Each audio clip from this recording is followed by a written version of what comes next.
আজকের বিষয় হইতেছে আমাদের মির্জা ফখরুল সাহেব। হাসিনার চাইতে কোন ক্ষেত্রে ভালো আপনি? আমাদের দেশপ্রেম নিয়ে খোটা দেন মির্জা ভাই। হ্যাঁ, আমার ধারণা ওই কাউয়া কাদের কাউয়া কাউয়া ও কাউয়া সাউন্ড দেন, মনে হয়েছে কাউয়ার সাউন্ড দেন। হ্যাঁ, আরো জোরে আরো জোরে আরো জোরে দেন। হ্যাঁ, হয়েছে হয়েছে। আমার ধারণা ওই কাউয়া মরিছে, মরা ভূত হইছে, ভূত হইয়া মির্জা ফখরুলের কাদের চাপিছে, ওর বাসাত না ওর কাদের চাপিছে। মির্জা ফখরুল আর এক কাউয়া হচ্ছে। উনি তো কামান্দা দিচ্ছেন। আসেন আমরা উনার কথা আগে শুনি। আমি কয়েকটা দিনে আমরা খুব উদ্বিগ্ন, ভয়াবহভাবে আপনি চিন্তা করতে পারেন ধর্মকে কেন্দ্র করে কি উন্মাদনা শুরু হয়েছে বাংলাদেশে। আপনি চিন্তা করতে পারেন যে মুক্ত স্বাধীন মিডিয়ার জন্য, প্রেসের জন্য, সময় ভাবছেন জন্য আমরা এতদিন লড়াই করলাম, তারা আপনি পুড়িয়ে দিচ্ছে।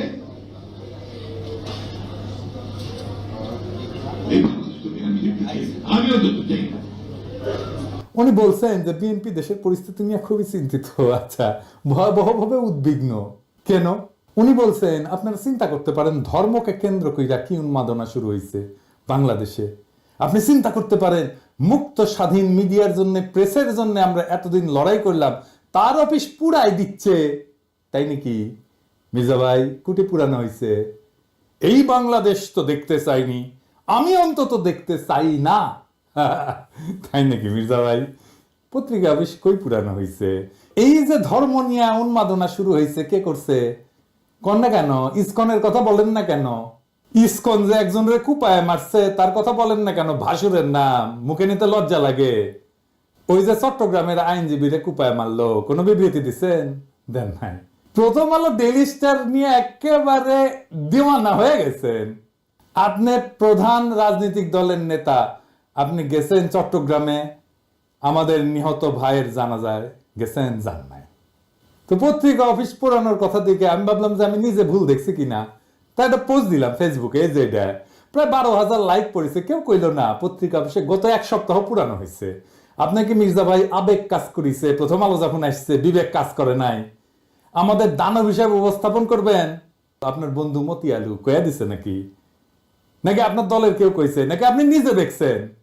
দেশের সবচেয়ে বড় দলের শীর্ষ নেতা আপনি, মুরব্বী মানুষ, আপনার মুখে কথাই রেফারেন্স। আপনি সতর্ক হইয়া কথা না বললে তো মুশকিল মির্জা ভাই। উনি এখানে থামেন নাই, আরো বলছেন দুর্ভাগ্য আমাদের কিছু সংখ্যক মানুষ, তারা নিজেদের অত্যন্ত জনপ্রিয়, সবচেয়ে দেশপ্রেমিক বলে মনে করেন। খোটাটা মনে রেখেন কি দিয়ে খোটা মারতেছে। আর গোটা জাতিকে আজকে তারা বিভাজনের দিকে উস্কে দিয়ে একটা অন্ধকারের দিকে ঠেলে দিচ্ছেন। সেজন্য ওনার আলো দরকার, প্রথম আলো, বুঝাও। আপনারা ঠান্ডা মাথায় চিন্তা করবেন যে যারা দেশকে বিভাজনের দিকে ঠেলছে, অনৈক্যের দিকে ঠেলছে, তারা আমাদের আসল শত্রু না মিত্র? আসলেই তো আমাদের দেখতে হবে বিভাজনের দিকে কে ঠেলিচ্ছে, এটা আমরা দেখবো। আইসেন। হ্যাঁ মির্জা ভাই, খারাপ একটু আইসেনি। আপনি বিভাজনের কথা কইছেন, আমি ইউজুয়ালি এসব জায়গায় এসে একটা ডার্টি জোকস টোকস বলি, আপনার ক্ষেত্রে সেটা বলবো না, এইটা ঝামেলা হয়ে গেল। যাই হোক, বিভাজন কে করিছে? আপনি কি বলেছেন জামাতকে নিয়ে? দেখেন, জামাতের পক্ষ থেকে আসা বক্তব্যের বিপরীতে তিনি বলছেন যারা ভোটে জিততে পারবে না, সরকার চালাইতে পারবে না, তারা এসব কথা বলে। একসময় জোর সিংকে কি তাচ্ছিল্য! আপনারা সেনা প্রধানের ডাক পাইয়া যে ড্যাং ড্যাং করতে করতে ক্যান্টনমেন্টে গেলেন, তারপর একটা তত্ত্বাবধায়ক সরকার বানালেন, ধ্বজভঙ্গ উপদেষ্টা দিয়ে খুঁজে খুঁজে বের করে আসছেন। দিনে 6 বার অ্যাডাল্ট ডায়াপার বদলাইতে হয়। আমাদের জিজ্ঞেসিলেন যে কি মত আপনাদের? হ্যাঁ, ঐক্যের কথা কইছে দেখো না, বাপরে, দেশের মালিক সেজে গেছেন না। মিরেশ্বরায় জামাতের মিটিং এ হামলা করছেন কেন? কেন করছে? আপনাদের কাছ থেকে অনুমতি নেয় নাই। আপনাদের কাছে অনুমতি নেওয়া লাগবে। হ্যাঁ, আপনার ঠোলা হয়ে গেছেন না সরকার হয়েছেন? অনুমতি নিয়ে মিটিং করতে হবে। তালুকদারি পাইছেন বাংলাদেশকে, বিভিন্ন জায়গায় তো দখল শুরু করে দিচ্ছেন, ওইটা নাই কই? তো বিভাজন কে করছে মির্জা ভাই? চুপকে সরাবে বললো ছাত্ররা, আমরা সাপোর্ট দিলাম। আপনারা বাগড়া দিলেন, বললেন না বদলানো যাবে না। আমরা বললাম নতুন সংবিধান লাগবে। আপনারা বাগড়া দিলেন, বললেন না পুরানাই সহি, এই সরকারের ম্যান্ডেট নাই, বদলাইতে পারবে না। সারা দেশে একটা জাতীয় ঐক্যমত তৈরি হয়েছে ইসকন নিষিদ্ধের বিষয়ে। আপনি যাই বলে আসলেন প্রফেসর ইউনূসকে, আপনারা চান না ইসকন নিষিদ্ধ হোক। আপনি বলতেছেন বিভাজন, অনৈক্য। আপনি শুরু করেন আগে অনৈক্য। আপনি ইন্ডিয়ারে খুশি করার জন্য, আপনি আওয়ামী লীগের নির্বাচনে আনতে চান, ইসকনকে নিষিদ্ধ করতে চান না, ইন্ডিয়াকে খুশি করার জন্য। আপনি কি ভাবছেন ইন্ডিয়া আপনার প্রচুর পেন দিবে? হ্যাঁ, জিয়া রহমানকে কে মারছে? ইন্ডিয়া। বিডিআর আর্মি অফিসারদের কে মারছে? ইন্ডিয়া। আপনাদের এত বছর ক্ষমতার বাইরে রাখছে কে? ইন্ডিয়া। আপনি কি জাতির সাথে মশকরা করতেছেন মির্জা ভাই? আমরা যেটাই বলি সেটাই না, বিভাজন তো আপনি করতেছেন। তার মানে হইতেছে ঐক্য মানে আপনার মত মাইনা নেওয়া, আপনার অনুগামী হওয়া, আপনার দাসত্ব করা, এটা আপনার কাছে ঐক্য। হাসিনা আমাদের বলতো উন্নয়ন বিরোধী, আর আপনারা ক্ষমতায় যাইতে না যেতে নতুন টার্ম আবিষ্কার করেছেন ঐক্য বিরোধী। বাহ, খুব মসৎকার। ঐক্য মানে কি জি হুজুর করা আপনার সব কথায়?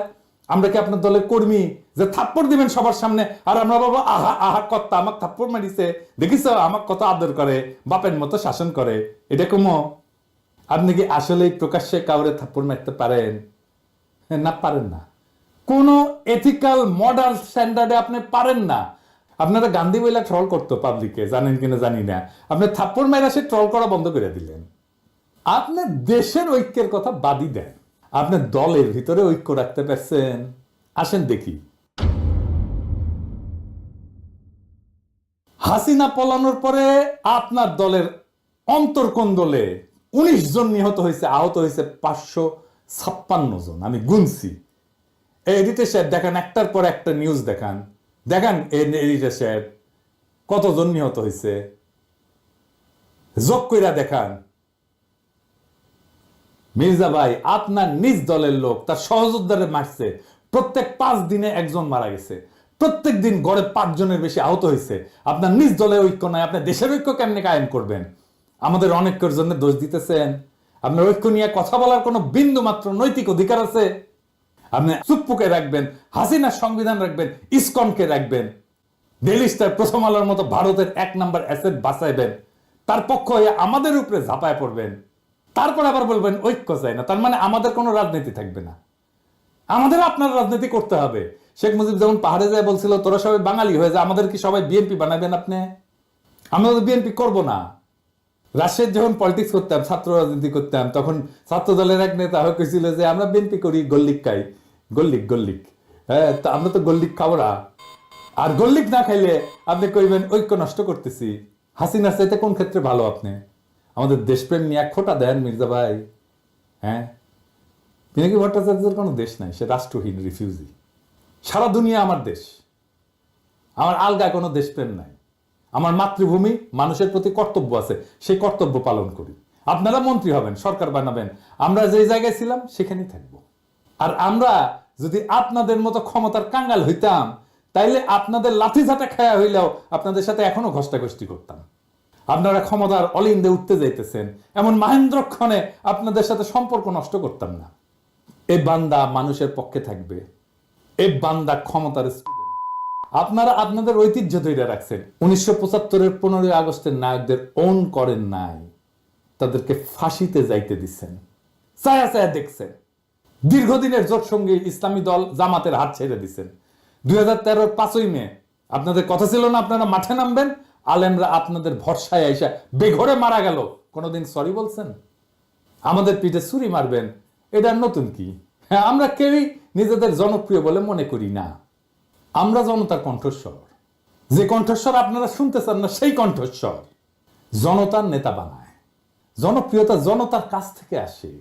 যারা তার কাছাকাছি তারাই জনপ্রিয় হয়, তাদেরকেই পছন্দ করে, তাদেরকেই ভালোবাসে। আপনাদের তো আমাদের দরকার নাই।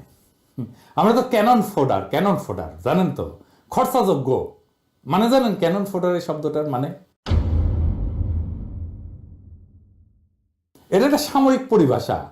এটা খুব অল্প ট্রেনিং পাওয়া সৈন্যদের ক্ষেত্রে বোঝানোর জন্য ব্যবহার করা হয়, যারা যুদ্ধে শত্রুর কামানের গোলার আঘাতে প্রথম সারিতে মারা যাওয়ার জন্য তাদেরকে পাঠানো হয়, মানে কামানের খাদ্য আর কি। এইটা সাধারণত সেই সৈন্যদের জন্য বলা হয় যারা সংখ্যায় বেশি, কম প্রশিক্ষিত বা কম গুরুত্বপূর্ণ। তাদেরকে কৌশলগতভাবে শত্রু আক্রমণ ঠেকানোর জন্য মূল বাহিনীকে সুরক্ষিত রাখতে ব্যবহার করা হয়। মূল বাহিনীর সামনে ক্যানন ফোডাররা থাকে, এবং আধুনিক সময়ে ক্যানন ফোডার শব্দটা রূপক অর্থে ব্যবহার করা হয়, যেখানে এমন লোকদেরকে বোঝায় যাদের সহজে খরচাযোগ্য মনে করা হয়। কোনো উচ্চতর লক্ষ্য অর্জনের জন্য তাদেরকে ব্যবহার করা হয়। তাদের জীবন বা মূল্যকে যথেষ্ট গুরুত্ব দেওয়া হয় না।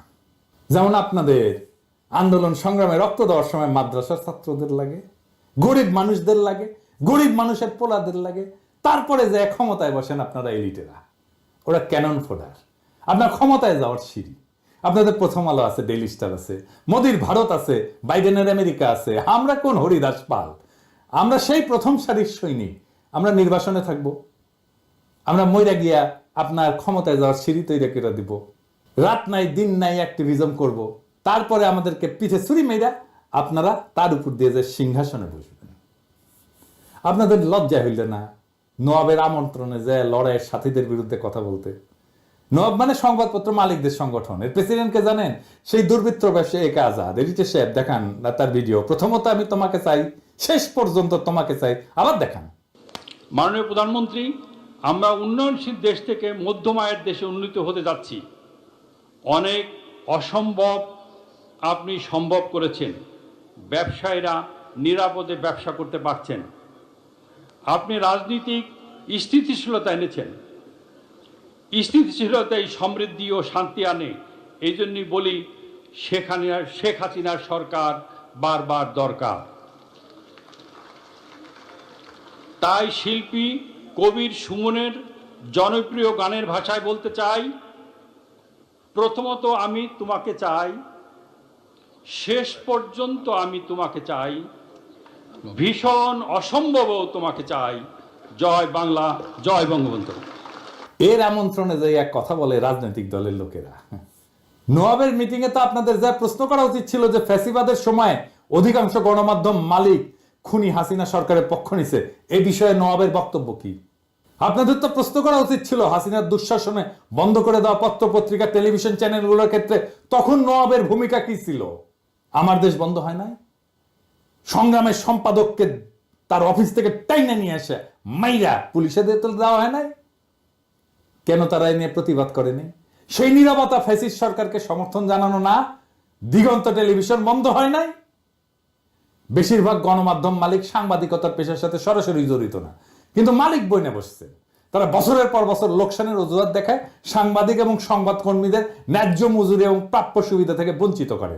তাহলে কোন স্বার্থে তারা কোটি কোটি টাকা লোকসানের পরেও গণমাধ্যমে বিনিয়োগ করতেই থাকেন? দেশের মানুষ এই রহস্যের উত্তর জানতে চায়। প্রথম আলো, ডেইলি স্টার স্বাধীন সাংবাদিকতা করে? আসেন আমরা ঠিক এই নবাবের এই প্রোগ্রামের নিউজটা দেখি, সেটাই পর্যালোচনা করি। এইখানে প্রথম আলো নিউজ করছে, এখানে যারা আমাদের গ্যালাইছে তাদের কোট করছে। দেখেন এডিটর সাহেব দেখেন কে কে গ্যালাইছে, নামগুলো দেখান। মনে হচ্ছে সবাই আমাদের গ্যালাইছে যারা গেছিল, তাই না? আচ্ছা দেখেন এবি পার্টির মজিবুর রহমান মঞ্জু কি বলছিল এই প্রোগ্রামে, পুরোটাই শুনুন। আমি খোলামেলা ভাবে বলছি, প্রথম আলোর বিরুদ্ধে অভিযোগ কি, ডেইলি স্টারের বিরুদ্ধে অভিযোগ কি? যারা অভিযোগ দিয়েছেন দুই পক্ষকে নিয়ে কি বসা যায় না? কেউ কি বসার উদ্যোগ নিয়েছেন? বসেন, কথা বলেন। যদি সত্যিকার অর্থে আমাদের কোনো ব্যাড রিপোর্টিং এর কারণে কেউ যদি ক্ষতিগ্রস্ত হয়, আমরা কেন তাকে সরি বলবো না? কেন সেটা সমাধান করব না? আমরা যে জিনিসটা টেবিলে সমাধান করা যায় সেই জিনিসটাকে আমরা মতাদর্শিক দ্বন্দ্ব, ব্যবসায়িক দ্বন্দ্বে রূপান্তরিত করি। মুজিবুর রহমান মঞ্জুর এই কথা আছে এখানে, লিখছে কথা, লিখে নাই। এটাই হইতেছে ন্যারেটিভ তৈরি। মুজিবুর রহমান মঞ্জুর কথা সাপ্রেস করছে, ঢাইকা দিছে, তার কণ্ঠস্বরকে ঢাইকা দিছে। নাগরিক কমিটির নাসির গেছিল, সকল ইসলামী দল গেছিল, তারা ভালো বক্তব্য দিছে, আমরা শুনছি কে কি বলছে, তাদের ধন্যবাদ জানাই। কিন্তু প্রথম আলোর মতি দ্বন্দ্ব যারা মালিশ করছে তাদের আমরা ক্ষমা করব না।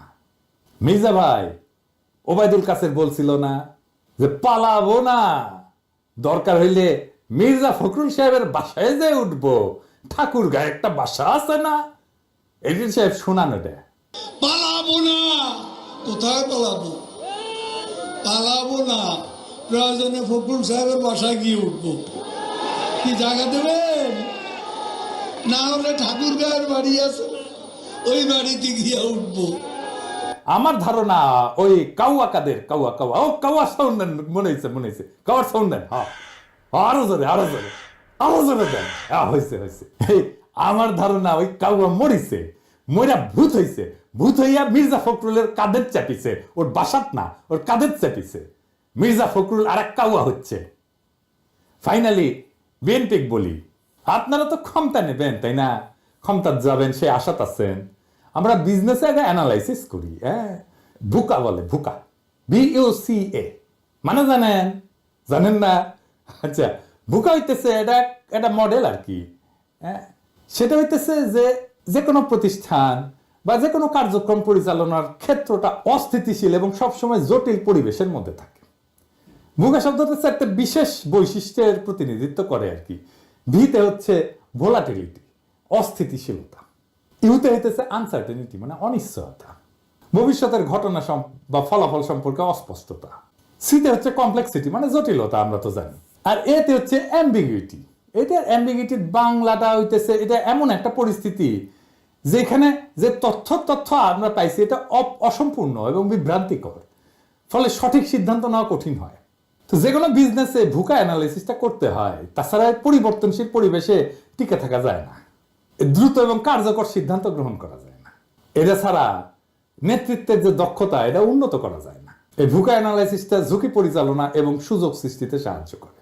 রাজনৈতিক পরিস্থিতি অস্থিতিশীল, আনসার্টেন, কমপ্লেক্স আর অ্যাম্বিগুয়াস। দুনিয়ার কখন কোথায় কি ঘটে যাবে আর আপনার ক্ষমতায় যাওয়ার স্বপ্ন দূরে সরে যাবে। হ্যাঁ, কখন কোন উপদেষ্টার মনে হবে যে এইবার ইসকনের নেতারে গ্রেপ্তার করি, তারপরে এটা মারপিট হবে, তারপরে খুনাখুনি হবে, কেস অন্যরকম হয়ে যাবে।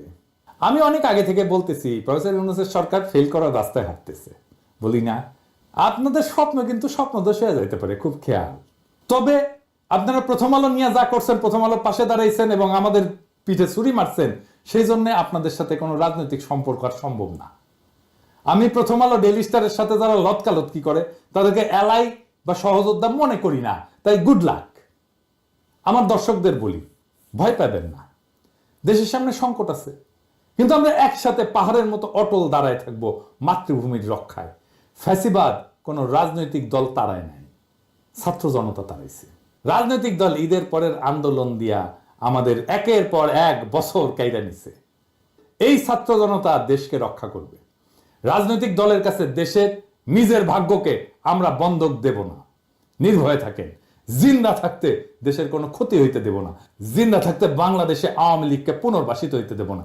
জিন্দা থাকতে বাংলাদেশে আবারও ভারতীয় আধিপত্য চালাইতে দেব না। জিন্দা থাকতে বিপ্লবকে ব্যর্থ হইতে দেব না। জিন্দা না থাকলে কোটি কোটি পিনাকি, কোটি কোটি ইলিয়াসেরা জন্ম নেবে, কোটি কোটি আপনাদের মতো বীরেরা জন্ম নেবে। এই দেশে শুধু ভীরুরাই জন্মায় না, বীরেরাও জন্মায়। ভয় পাইবেন না, আখেরে আমরা বিজয়ী হব। ইনকিলাব জিন্দাবাদ।